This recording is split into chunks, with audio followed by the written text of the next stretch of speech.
Hi, welcome back to Not So Obvious Watches. I'm Pete McConville, and today I'm going to do something not so obvious and something I haven't done before, which is I'm going to do a vintage watch test. Okay, so what we're talking about today is the Atlantic Worldmaster. Very quickly, the brand Atlantic is a largely unknown Swiss brand. Quick thumbnail sketch, goes back to 1888. In the beginning, making parts for pocket watches, started making wrist watches in about 1905, with it punching out its first automatics in the 1930s. It's always been big in non-English speaking areas, Scandinavia, Eastern Europe and South America. So if you're an English speaking listener to this, good chance that's why you've never heard of the brand before. Since the quartz crisis, like most Swiss brands, it's really struggled. However, unlike a lot of Swiss brands, it has continued to make watches and has stayed independent through all of this.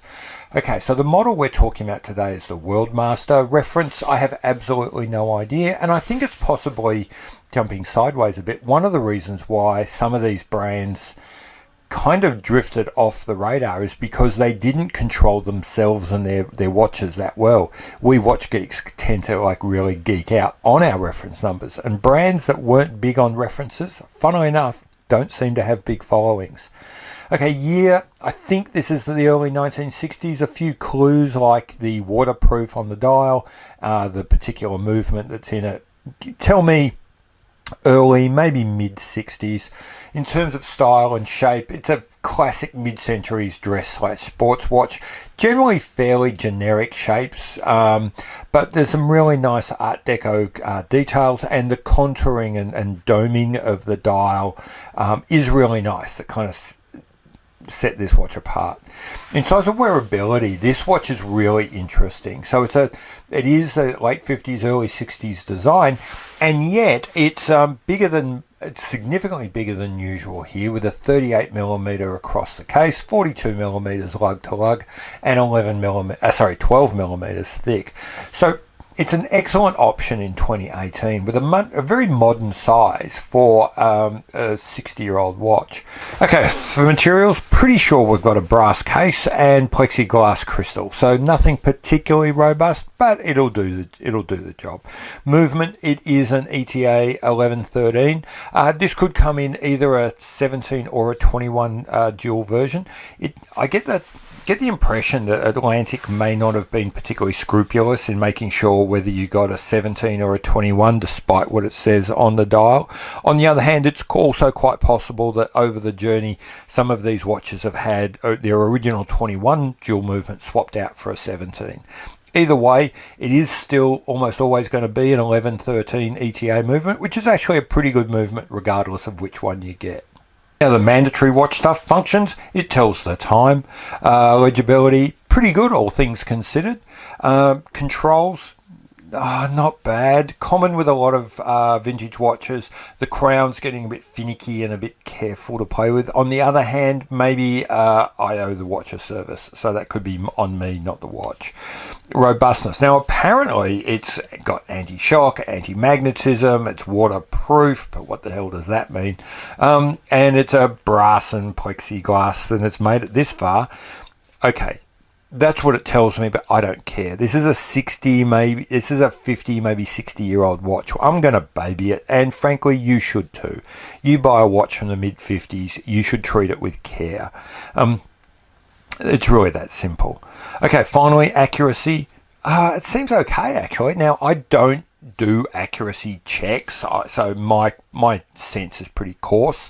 I also only wear a watch normally one day, so I'll set it in the morning, and it's got to be pretty bad for me to notice that it's gone completely out of whack in a day. This watch seems to be pretty good. I was paying attention to it when I was putting this together, and it seems to be running at about, maybe it was 30 seconds to a minute over a day.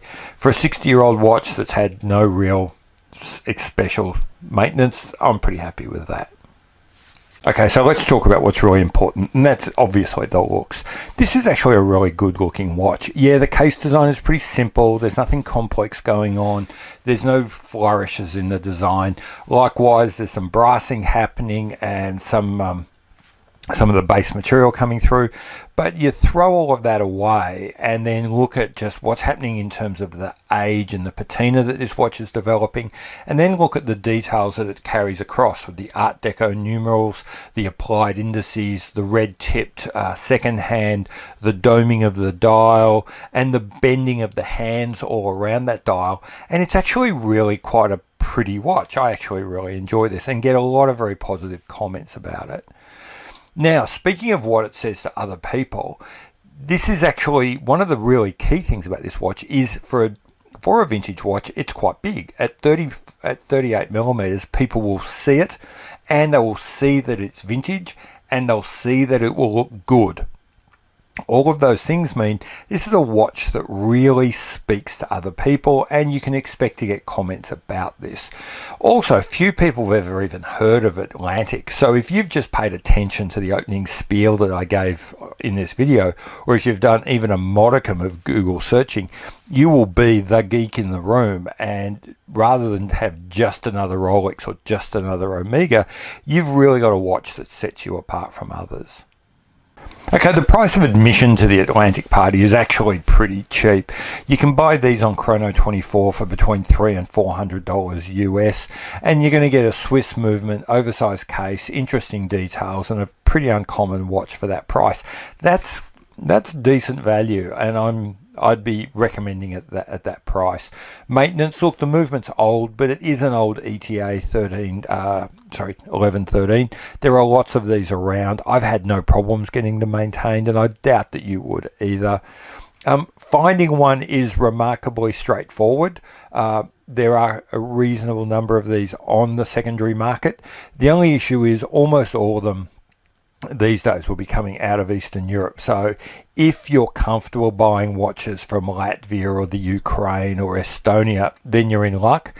I've never had a problem, so I'm happy. I happily do it and would recommend others give it a try.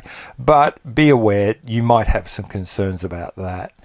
Okay, so what's the verdict? Are we going to swipe right on this watch or left? For me, it's a swipe right. This is basically a typical mid-century dress watch, but with a few little quirks that really set it apart and make it surprisingly modern. The first is obviously the size. At 38 millimeters, this is a vintage watch for people who are always a little concerned about the smallness of a vintage watch. It's also got some really interesting features that make what is ultimately a cheap watch look a lot more expensive. As I've said before, the doming of the dial, the red tip second hand, the Arabic numerals, the applied indices, all make this really a very pretty watch, and they set it apart from the crowd and elevate it beyond the relatively cheap entry price. So where does that leave us? It means it's cheap and it's likely to be serviceable for a long time. It's pretty, and you won't see 1,000 of them around. Frankly, what's not to love? Definitely swipe right on this watch. So if you're thinking of getting into vintage and this review helped you, first off, I'm glad. Secondly, can you please help me out by subscribing and liking this video? I'm trying to build this channel, and the only way I can do it is if people like you help me. So anyway, I'm Pete McConville. Hope this helped, and I'll see you later. Bye.